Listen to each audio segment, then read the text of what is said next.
The Stocks family held a special place in the small, close-knit community of Lenoak, Arkansas. Joe Carlson Stocks, the head of the family, was a hard-working truck driver who ran his own business, known for his dedication and reliability. His wife, Barbara Ann Stocks, balanced her time between working in the computer lab at Lenoak High School and contributing to the local 4-H club, where she helped nurture the town's youth. Together, Joe and Barbara were admired for their commitment to both their family and the community, embodying the values that Lenoak cherished. Joe and Barbara Stocks had 2 children, Heather and Heath, who seemed to be the perfect reflection of their parents' values. Heather Annette Stocks, born in 1979, was a shining star at Lenoak High School, known for her charisma and leadership. She captained the cheerleading squad and led the Future Business Leaders of America as its president. Her accomplishments were impressive, but what stood out even more was her dedication and spirit. Heather wasn't just popular, she was someone who inspired those around her, earning admiration from both her peers and teachers. Heather's brilliance wasn't just limited to her titles and positions. Teachers often spoke of her intelligence and maturity, noting how dependable she was for someone so young. Among her peers, she was more than just the popular girl. She was often referred to as an angel, a reflection of her kind-hearted nature. In contrast, her brother Heath Canton Stocks, born in 1976, had a much different energy. Described by family members as typical of boys his age, Heath was rambunctious, full of life, and unpredictable. While Heather was the steady beacon of responsibility, Heath embraced a more wild and carefree spirit, constantly seeking adventure and challenges. The Stocks family lived in a modest brick home tucked away on a quiet rural street, a place that reflected the simplicity and warmth they were known for. They were dedicated members of the Concord United Methodist Church, and their devotion was unwavering. They never missed a service. In the eyes of the community, the Stocks were described as the very definition of salt of the earth people, humble, kind, and genuine. Their values resonated deeply with those around them, and it was said that you simply couldn't find a better family in Lenoak. However, behind the closed doors of their brick home, the perfect family image began to crack, particularly for Heath. Joe, the strong and dependable patriarch, was a strict disciplinarian when it came to his son. His punishments were often harsh, both verbally and physically. Joe believed that Heath's wild nature required firm control, and he didn't hesitate to enforce discipline when he thought it was necessary. This strictness, however, created a growing rift between father and son. Joe felt that Heath needed stronger guidance to find the right direction in life, but to Heath, the discipline felt more like rejection than care. In the small, close-knit community of Lenoak, whenever parents struggled with their son's behavior, there was one man they could turn to: Jack Walls. Charles Walls, better known as Jack, was a respected figure in town, his reputation bolstered by his family's prominence. His father, a well-known attorney, had risen to the position of judge, and Jack himself seemed to follow in those footsteps of community leadership. He married his high school sweetheart and became a devoted father to 3 daughters. Outwardly, Jack was the ideal family man, dependable, trustworthy, and deeply involved in shaping the young boys of the community. In Lenoak, Jack Walls was more than just a community figure. He was admired as a trusted friend and mentor to many families.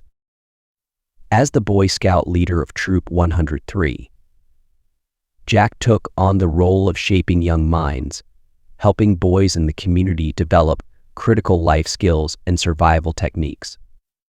By day, Jack worked as the manager of a firearms and ammunition manufacturer, a position that added to his image as a strong, reliable authority figure. But it was in his free time, leading the Scouts, where he truly earned his reputation. Under his watchful eye, the boys of Troop 103 didn't just learn, they excelled, earning badges and recognition that made their parents proud. Jack's influence extended far beyond the Scouts. At one point, the local Chamber of Commerce even named him Man of the Year, solidifying his status as a pillar of the community.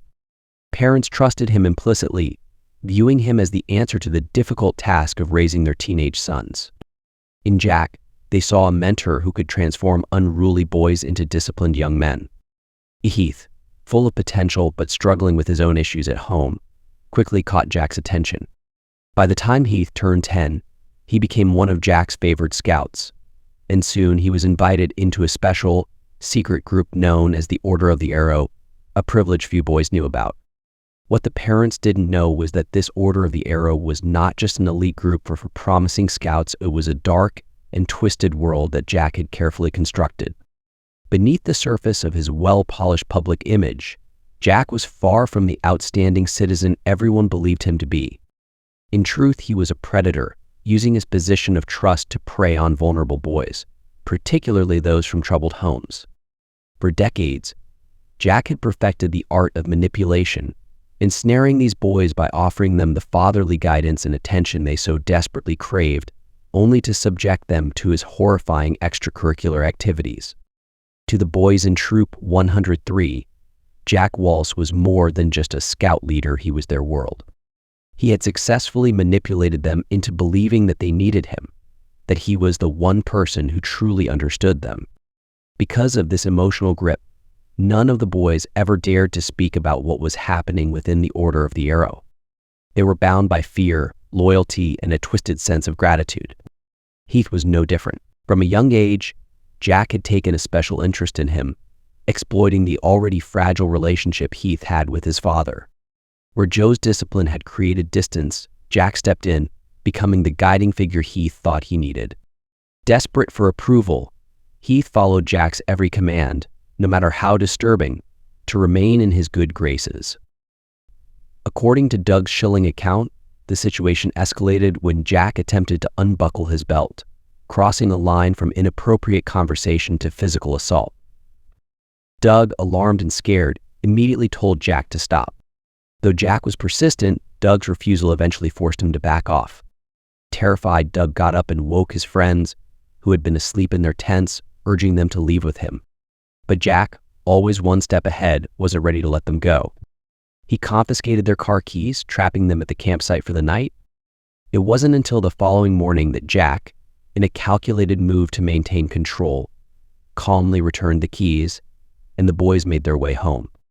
Doug's ordeal had only just begun, but the seeds of fear and manipulation that Jack had planted would continue to haunt him. When Doug returned home earlier than expected, his parents immediately sensed something was wrong. Pressed by their concern, Doug recounted the terrifying events of the previous night: the alcohol, the inappropriate conversation, and Jack's attempt to assault him. The weight of his words fell heavy on his parents, and the very next day, Doug's father took swift action. He contacted Jack directly, demanding his immediate resignation from his position in the Boy Scouts. But that wasn't enough.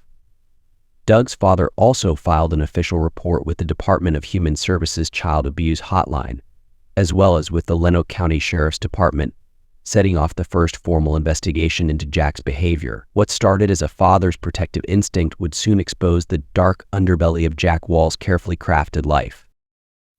As Doug and his family tried to expose Jack's predatory behavior, Jack's control over the boys in Troop 103 came into full force.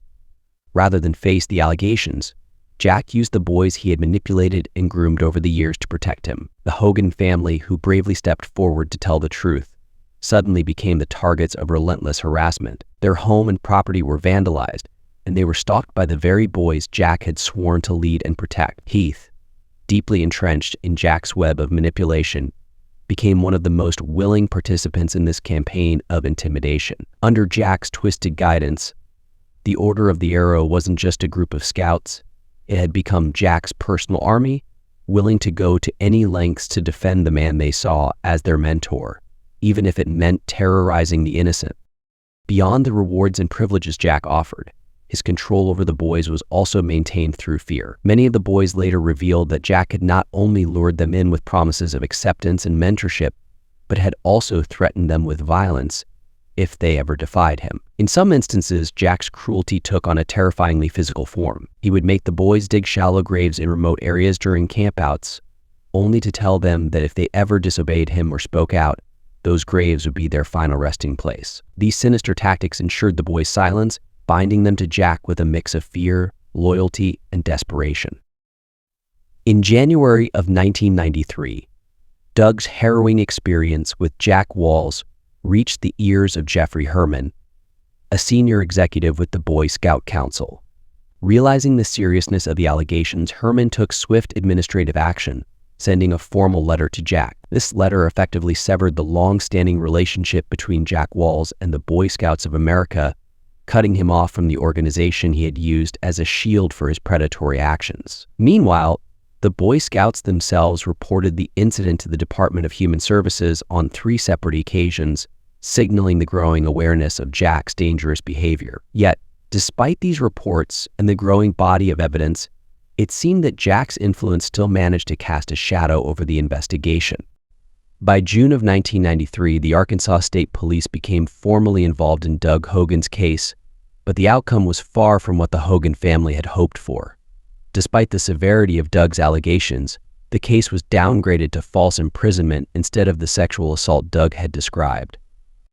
The decision felt like a blow to the family's pursuit of justice. The following month, Jack Walls was brought in for his interview, where he offered a carefully constructed defense. Jack claimed the incident was nothing more than an accidental brush. He insisted he had only touched Doug's belt buckle with the back of his hand and denied any intention of removing it. However, Doug's friends, who had been there that night, painted a different picture. They recalled that Jack had, in fact, admitted his intentions toward Doug during that evening, suggesting that the truth was far darker than Jack's casual explanation. On October 3, 1993, the Arkansas State Police made the controversial decision to close the investigation, concluding that Jack Walls' actions, while deeply troubling, did not constitute a prosecutable crime under the law. For Doug's father, this decision was a crushing blow, a clear failure of the system to protect his son. Refusing to accept this outcome, Doug's father took matters into his own hands. By November, he successfully persuaded a judge to issue 2 search warrants against Jack Walls, citing charges of contributing to the delinquency of a minor and third-degree assault. Finally, on November 22, 1993, Jack Walls, the once revered community leader, was arrested. It seemed as though justice was within reach, yet the complexity of the case and Jack's deep-rooted influence in the community would prove to be a formidable challenge. However, the pursuit of justice was short-lived. The very next day, the criminal investigator reviewed the evidence and, to the shock of Doug's family, determined that no abuse had taken place. As a result, the third-degree assault charge was dropped, and Jack was released on bond.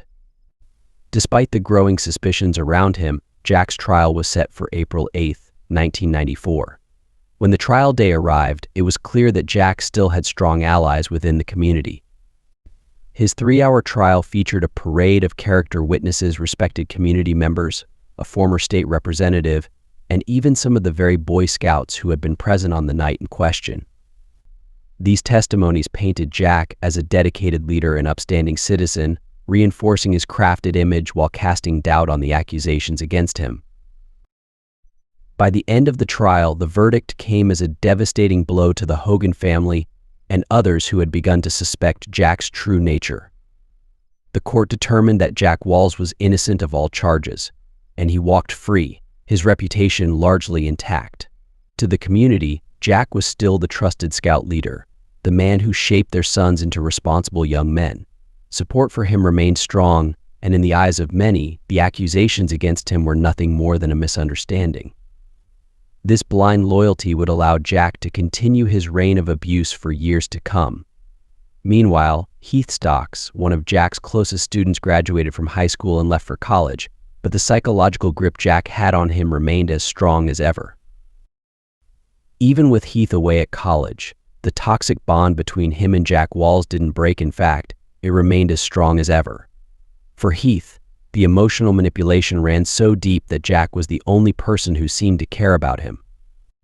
The distance between them was meaningless. Heath returned home nearly every weekend to visit Jack, drawn back to the man who had dominated his youth. It was during one of these visits that the horrifying truth of Jack and Heath's relationship began to unravel. A seemingly innocent return home would soon expose the dark secret that had been festering for years. a secret that would ultimately shatter the Stocks family in ways no one could have imagined. The turning point came during Christmas break in 1996, when Barbara Stocks made a discovery that would forever change the trajectory of her family's life. Entering Heath's room, Barbara found her son and Jack Walls asleep together in the same bed. Shocked and horrified by what she had just seen, Barbara quickly left the house, overwhelmed with confusion and fear. She sought solace in the only place she thought could offer her guidance, the family pastor. Barbara, a woman of deep faith, desperately needed advice on how to process this chilling revelation and how to confront the unimaginable reality that was now unfolding in front of her eyes. Little did she know, the clock was ticking on the tragic events that would soon follow. Barbara, shaken to her core, could barely bring herself to explain what she had witnessed. She confided briefly in the family pastor, expressing her deep terror and confusion, but even then her fear was palpable. As the days passed, she planned to confront the situation more directly. On January 8, 1997, Barbara intended to speak with the pastor after church, hoping to finally gain the strength to address the looming darkness in her home. But fate intervened. Barbara never got the chance to have that critical conversation. The weight of the secret was too heavy to bear alone, and the only other person she trusted enough to share this burden with was her mother. Together, they carried this secret, neither of them fully grasping the dangerous path that lay ahead. With the secret now out in the open, Heath felt lost and overwhelmed. Despite confessing the abuse to his family, he still turned to the only person he thought could help him, Jack Walls, the very man who had manipulated and abused him for years. In a twisted sense of loyalty, Heath informed Jack that their secret was no longer safe. His family knew everything. Jack's response was not one of remorse or fear, but of cold, calculating fury. His control over Heath was still intact, and instead of accepting responsibility, Jack ordered Heath to take care of the problem. It was a chilling directive that Heath, conditioned by years of manipulation, felt obligated to follow. This moment would set the stage for the unimaginable violence that was to come. On the night of January 17, 1997, the Stocks family seemed to be going about their lives as usual, unaware of the tragedy that was about to unfold.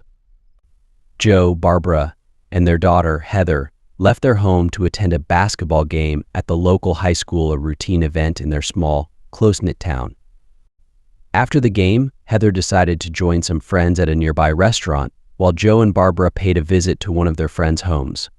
It was an ordinary evening, but as the night wore on, the fateful moments began to fall into place. According to records, Heather was the first to return home, arriving just after 10:30 p.m. Her parents followed shortly after. The family was back under one roof, but the peaceful atmosphere of their home would soon be shattered by a horrific series of events. At 10:38 p.m., the quiet of the night was broken by a 911 call from the Stocks residence. The call, however, was brief and disturbing. No words were spoken before the caller abruptly hung up. Just 2 minutes later, another 911 call came in from the same number, but once again, the line went dead before any communication could be made. Concerned by the strange nature of the calls, the police dispatcher made multiple attempts to call the home back, but no one answered. With growing alarm, the dispatcher sent a deputy to the Stocks residence to conduct a welfare check, unaware of the horror that awaited. At 11 p.m., the deputy arrived at the Stocks family home, expecting to perform a routine welfare check. What he found inside was far from routine. It was a scene of unspeakable violence. The bodies of 46-year-old Joe, 43-year-old Barbara, and 17-year-old Heather Stocks lay in different parts of the house, their lives brutally taken. Joe and Barbara were found in the central area of the home, while Heather's body was discovered in the kitchen. Each member of the Stocks family had been shot multiple times with a .45 caliber handgun, the bullets leaving no doubt that this was a calculated, deliberate act of murder. The peaceful life of the Stocks family had ended in a horrific tragedy that would shock the small town of Lenoak to its core. The scene inside the Stocks home suggested more than just murder. It appeared chaotic and violent. The house had been ransacked, with items strewn about as though someone had been searching for something. The garage door had been forcibly opened, adding to the sense of panic. What troubled the authorities even more was the absence of Heath Stocks. His vehicle was missing, and there were no signs of his whereabouts. Fearing that he might also be a victim or possibly in grave danger, the police quickly issued a bolo be on the lookout notice to local law enforcement, hoping to find him before it was too late. As the investigation began, the town was gripped by the terror of not knowing where Heath was or what role, if any, he might have played in the tragedy. In the immediate aftermath of the discovery, the police were at a loss. There were no clear suspects, and the notion that anyone in their small, tight-knit community could commit such a horrific act was unfathomable. Lenoak was the kind of place where everyone knew each other. Families were often connected by blood or friendship. The idea that someone would target the beloved Stocks family was beyond comprehension. As word spread about the tragedy, disbelief gripped the town. How could this happen here? Who would have a motive to murder such a well-respected family? The once peaceful community was now haunted by fear, as the mystery of who committed the crime and why loomed large over them. The next day, as news of the triple homicide spread, the town of Lenoak was left reeling. The sudden, brutal loss of the Stocks family sent shockwaves through the small community. Rumors swirled, but official details remained scarce, as the police kept much of the investigation under wraps. Publicly, they confirmed that the deaths were being treated as a homicide and hinted that robbery might have been the motive. Still, nothing seemed to add up. Why would someone target a family as beloved and respected as the Stocks? The police, unwilling to rule out any possibilities, continued their investigation while the town was gripped by grief and confusion. In the hours following the discovery, the sheriff's department and the state police worked together to search the area surrounding the Stocks home. They combed through roads, fields, and ditches, looking for anything that might have been discarded in the wake of the murders. Their search was meticulous, but no immediate clues pointed to a suspect. Then, on January 18th, a break in the case emerged. Heath Stocks was found at a friend's apartment complex, Whispering Oaks, seemingly unharmed. But as investigators began speaking to his friends and piecing together evidence from the crime scene, suspicion quickly turned toward Heath. Later that same day, police arrested him.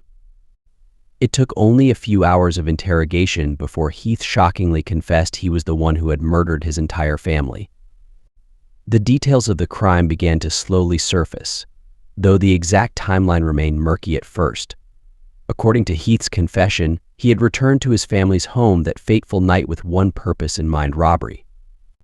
Having been kicked out by his father just days earlier, Heath was desperate for money and reportedly broke into the house, searching for jewelry he could sell. But his plan took a dark turn when his sister Heather unexpectedly arrived home. Moments later, his parents followed, and what started as a robbery quickly escalated into a deadly confrontation. Fueled by anger and pressure, Heath turned violent. In a rage, he grabbed his father's .45 caliber handgun and attacked his family, shooting each of them multiple times, sealing their tragic fate. According to the affidavit, it was believed that Heather, in a final desperate act, made the frantic 911 calls in an attempt to cover up Heath's actions, possibly trying to protect her brother in those terrifying moments.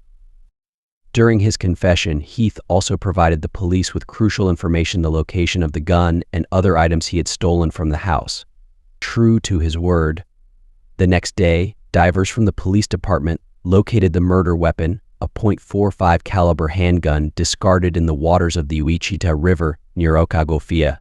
The discovery of the gun, along with Heath's admission, brought chilling confirmation of his role in the brutal murders of his family.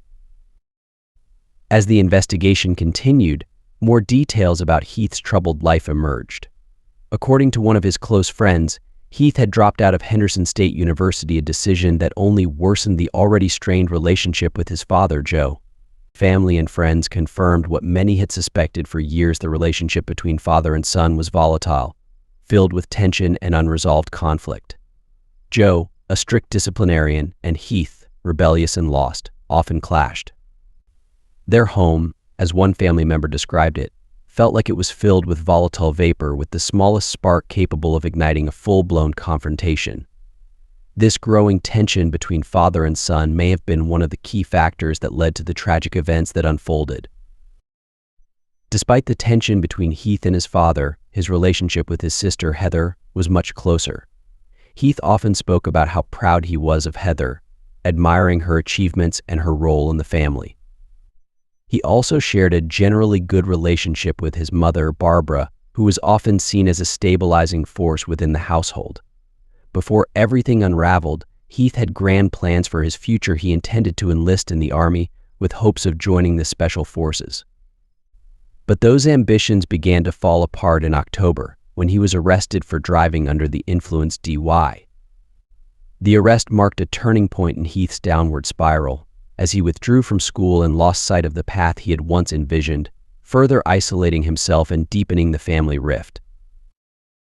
Following his DUI arrest, Heath's life took a darker turn. He stopped attending classes altogether, choosing instead to stay up late into the night, often drinking heavily. His once carefree, adventurous spirit had devolved into something far more destructive. Friends and family began to notice how easily he was angered, his temper flaring at the smallest provocation. Heath was spiraling out of control, and those around him could see it, though none could have predicted the tragedy that lay ahead. On January 21, 1997, Heath faced his arraignment for the murders. The court withheld any plea until a mental health evaluation could determine whether Heath was competent to stand trial. He was denied bond and held in the Lenoak County Jail as the case against him continued to unfold. Despite the gravity of the charges against him, Heath's remaining family continued to stand by his side, offering support in the face of overwhelming tragedy. As the months passed, a mental health evaluation determined that Heath was competent to stand trial. By April 1997, he entered a formal plea of not guilty, hoping to avoid the harshest possible outcome. However, the stakes were extraordinarily high. Heath faced 3 charges of capital murder, and if convicted, he could be sentenced to death. The legal battle ahead would determine not only his fate, but also the lingering question of what had driven him to commit such an unthinkable act against his own family. As the trial loomed, the prosecution sought to avoid a lengthy courtroom battle and pushed for a plea deal. Heath's family, torn between their grief and their enduring love for him, supported this approach. They pleaded with the court for mercy, invoking the belief that Joe and Barbara would have wanted their son to be spared from the death penalty. In their hearts, they hoped that Heath, though responsible for such horrific acts, could one day overcome the darkness that had consumed him. They expressed their belief that if given the chance, Heath might still be able to make amends for his actions by making a positive impact in someone else's life, perhaps as a way to honor the family he had lost. Under the weight of pressure from both his legal team and his family, Heath ultimately agreed to take the plea deal. On June 6, 1997, he entered a guilty plea, accepting responsibility for the murders of his parents and sister. In exchange, the death penalty was taken off the table, but the punishment was still severe. Heath was sentenced to 3 consecutive life sentences without the possibility of parole. The verdict meant that Heath would spend the rest of his life behind bars, with no chance of freedom. Shortly after, he was transferred from Lenoak County to the Arkansas Department of Corrections, where he would begin serving his time. The plea brought an end to the legal proceedings, but the emotional aftermath would linger for years, both for Heath and for the community that had once idolized the Stocks family. As the investigation unfolded, Heath was interviewed multiple times by the lead investigator in an attempt to uncover the deeper motivations behind the brutal murders. In one particularly revealing interview, Heath confessed that his actions were not simply the result of rage or a desire for revenge. He admitted that he had murdered his family under immense pressure, feeling cornered and manipulated by the man who had controlled him for years, Jack Walls. Heath explained that Jack had abused him for much of his adolescence, using both fear and psychological manipulation to maintain control over him. When his secret was exposed to his family, Heath felt there was no way out, and under Jack's influence, he committed the unthinkable to protect the truth about the years of abuse. In one of the more chilling revelations during his interviews, Heath speculated that he may not have been entirely in control of his actions on the night of the murders. He hinted that Jack Walls, the man who had dominated his life for so long, may have been involved in ways that went beyond mere influence. Heath suggested that Jack had carefully orchestrated events and even ensured that he himself had an airtight alibi for the night of the murders. Since Heath took a plea deal, these conversations were never presented in court, leaving many questions unanswered. Later, Heath would claim that he had pleaded guilty at Jack's command, further deepening the mystery of how much control Jack still held over Heath, even as his family lay dead.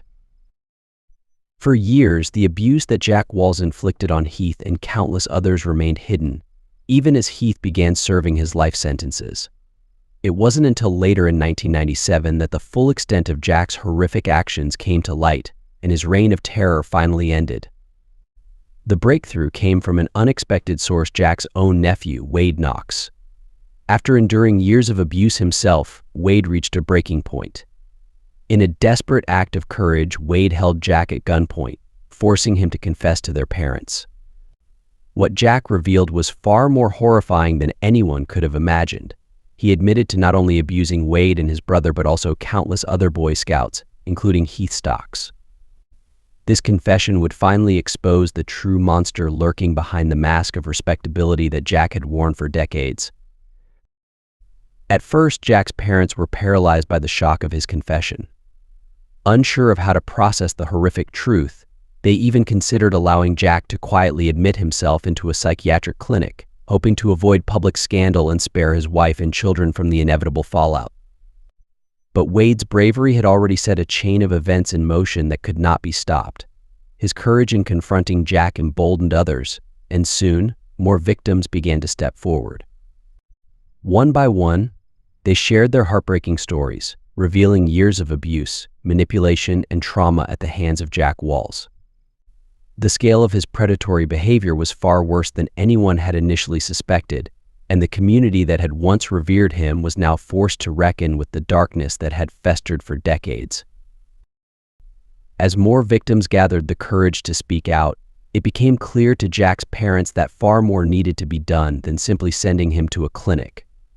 The growing number of boys stepping forward left no doubt about the gravity of Jack's crimes. His parents, devastated and torn, reported Jack once again to the DHS Child Abuse Hotline. This time, unlike the 1992 trial that had ended in Jack's acquittal, a full-scale investigation was launched. The dark secrets of Jack's life began to unravel in horrifying detail. Boy after boy, many from the small town of Lenoak, came forward to tell their stories. The interviews revealed the shocking extent of the abuse that had occurred within Jack's Order of the Arrow, exposing the secret world he had created under the guise of mentorship and leadership. The truth about Jack Walls could no longer be contained. By October 6, 1997, the legal process against Jack Walls was officially underway. Larry Cook, the prosecuting attorney, filed 2 assault charges on behalf of the boys who had come forward. It seemed like justice was finally on the horizon. However, the path to holding Jack accountable would be far from smooth. During the investigation, Larry Cook's actions raised concerns. The chief of police reported that Larry was resistant to filing additional charges, leading to suspicions that the case was being deliberately slowed down. A formal letter was sent to the judge, accusing Larry of hindering the judicial process. This internal conflict threatened to derail the investigation, but the momentum of the case and the weight of the victims' stories kept pushing forward, ensuring that Jack's time of reckoning would come. In light of the complications surrounding Larry Cook's involvement, he ultimately stepped down from the case, citing his ongoing relationship with the judge as a potential conflict of interest. This opened the door for Betty Dickey to take over the prosecution. Under her leadership, the charges against Jack Walls began to evolve significantly. On November 5th and again on November 14th, Betty amended the charges, adding 4 additional assault counts to the growing list. Most notably, she included 2 counts of violation of a minor in the first degree, as well as 2 counts of solicitation to commit murder. The new charges reflected not only the seriousness of Jack's predatory behavior, but also the insidious tactics he had employed to maintain control over his victims, further emphasizing the deep-rooted abuse that had gone unchecked for far too long. Heath's testimony painted a deeply unsettling picture of his relationship with Jack. He described how the abuse continued unchecked until the moment of his arrest, a reality that left him grappling with conflicting emotions. Despite the horror of what Jack had done to him, Heath spoke of his feelings toward Jack with a mix of affection and confusion. He admitted in court that he had loved Jack and often referred to him as Dad, illustrating the profound manipulation Jack had exerted over his life. To Heath, Jack was more than just an abuser. He was a friend and mentor who filled the void left by his troubled relationship with his own father. Jack had a way of making Heath feel valued, instilling in him a sense of worth that was twisted and distorted by years of psychological manipulation. This complex emotional bond only added layers to the tragedy, showcasing the insidious nature of Jack's control. As he recounted his experiences in the courtroom, Heath expressed the deep-seated anger that had festered within him throughout his formative years. He revealed that he struggled with feelings of love and affection, emotions that had been twisted and stunted by Jack's manipulation. Jack had instilled in Heath a chilling notion that he needed to be mentally prepared to embrace violence, shaping him into a pawn in his own dark games. After Heath's poignant testimony, his maternal grandmother took the stand, adding another layer of horror to the proceedings. She confirmed a pivotal moment that would haunt the family: the time Barbara had caught Heath and Jack in bed together. This revelation not only highlighted the profound betrayal within the Stocks family, but also underscored the extent of Jack's predatory behavior, further solidifying the need for justice in a case that had revealed so many heartbreaking truths. The courtroom echoed with tension as the family pastor, Reverend Robert Marble, took the stand, having signed a waiver to share his insights. Until this moment, the Reverend had remained silent, bound by the privileged nature of his conversations with the Stocks family. However, now he felt compelled to reveal what he knew, driven by the gravity of the situation. He confirmed that Barbara had confided in him about her suspicions regarding Jack's inappropriate relationship with Heath. The revelation cast a shadow over Jack's carefully constructed facade, exposing the cracks in the trust he had cultivated within the community. The pastor's testimony was pivotal, illustrating how the abuse extended beyond the private confines of the Stocks home and into the broader community, underscoring the pervasive danger posed by Jack Walls. On January 6, 1998, the long-awaited moment finally arrived. Jack Walls entered the courtroom to face the consequences of his actions. In a surprising turn of events, he pleaded guilty to 5 counts of assault, while entering a no-contest plea to a 6th charge that involved Heath. This strategic move was clearly calculated. By pleading no contest, Jack aimed to protect himself from further legal repercussions, particularly regarding the murder of the Stocks family. The negotiated plea deal led to the dismissal of several remaining charges, allowing Jack to evade the full brunt of justice for his decades of abuse. To the courtroom, filled with victims and their families, felt a mix of relief and frustration. While some semblance of justice was achieved, the plea deal underscored the reality that Jack would still walk free, a stark reminder of the inadequacies of the legal system. In a courtroom filled with tension and expectation, Jack Walls received his sentence: 4 life sentences plus 2 40-year terms, all to be served concurrently. As the judge delivered the verdict, the gravity of the situation settled heavily in the room.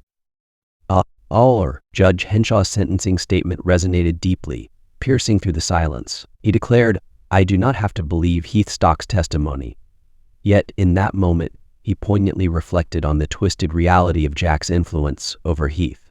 To know that he was your finest creation and perhaps your most vulnerable victim, the judge continued, and to know he became what you taught him to be, you are, at the very least, indirectly responsible for the deaths of Joe, Barbara, and Heather Stocks.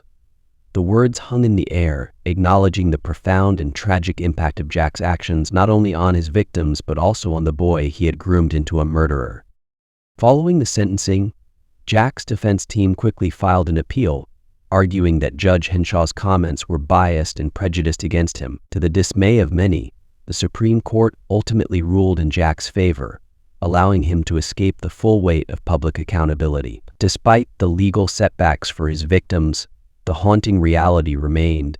Jack Walls was believed to have had over 150 victims during his 22 years with the Boy Scouts of America. This staggering number revealed the breadth of his predatory behavior, highlighting the catastrophic failures in protecting children within the organization. Today, Jack Walls is incarcerated at the East Arkansas Regional Unit in Marianna, Arkansas, serving his life sentences. Yet the legacy of his abuse continues to cast a long shadow, as many survivors grapple with the lifelong impact of their experiences at his hands.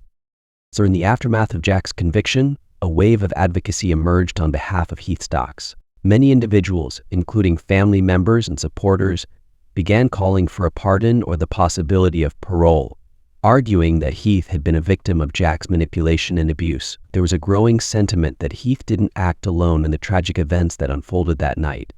Rather, he had been driven to a breaking point by years of torment and control. Heath Stocks currently resides in the maximum security unit in Tucker, Arkansas, serving his life sentence.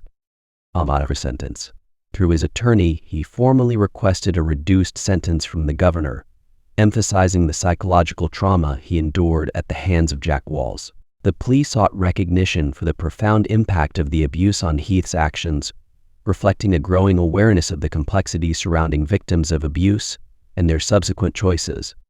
Through the request for a reduced sentence, Heath's attorney emphasized that the years of abuse he suffered at the hands of Jack Walls played a significant role in the tragic crime he committed. The defense argued that the psychological ramifications of Jack's manipulation were profound, affecting Heath's decision-making and emotional stability. They pointed out that the allegations of abuse did not surface until after Heath had been sentenced, meaning he had never undergone a comprehensive evaluation that took into account the severe impact of the trauma he endured during his formative years. The attorney contended that since the abuse spanned nearly a decade, it fundamentally shaped Heath's adolescent mind. They proposed a new sentence of 40 years, with the possibility of parole starting in 2025. However, despite these arguments, the request was ultimately denied, leaving Heath to continue serving his life sentence without the hope of parole. Tragically, the fallout from Jack Walls' abuse did not end with his conviction. Wade Knox, who bravely exposed his uncle's predatory behavior, struggled profoundly with the emotional scars left by the years of abuse he endured. After a relentless battle with his trauma, Wade took his own life, a heartbreaking reminder of the long-lasting damage that such experiences can inflict on survivors. In the wake of this devastating loss, his parents were determined to ensure that Wade's legacy would not be forgotten. They founded the Wade Knox Child Advocacy Center in Lenoak, Arkansas, creating a safe haven for children in need.